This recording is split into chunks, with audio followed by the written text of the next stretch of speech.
Sicurezza e legalità non si negoziano e soprattutto i diritti non si appaltano. Sono due degli slogan lanciati dalla CGIL del Veneto che dopo non aver sottoscritto il nuovo protocollo sugli appalti della regione ha manifestato in presidio a Venezia davanti a Palazzo Balbi.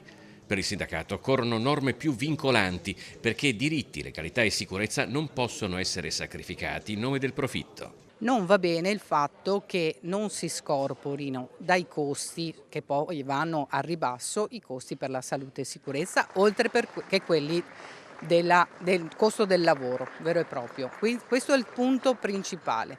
Non va bene che non si metta mano agli appalti a cascata perché non si sa qual è l'azienda finale e cosa succede in quell'azienda finale. Ecco ad esempio le voci di alcune lavoratrici in appalto nel settore sanificazione in ospedali delle province di Padova e Verona.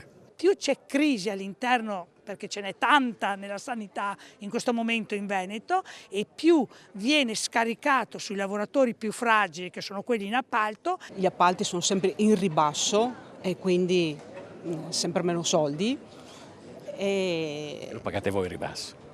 Sì, col nostro lavoro, con la nostra forza lavoro, con turni sempre massacranti.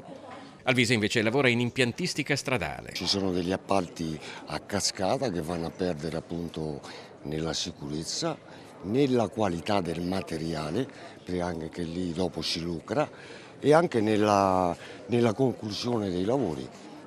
Proprio la qualità stessa del lavoro sempre fatto a risicare sempre di più. Oltre all'applicazione per tutti dello stesso contratto nazionale di lavoro, la CGIL chiede misure più severe per la sicurezza sul lavoro.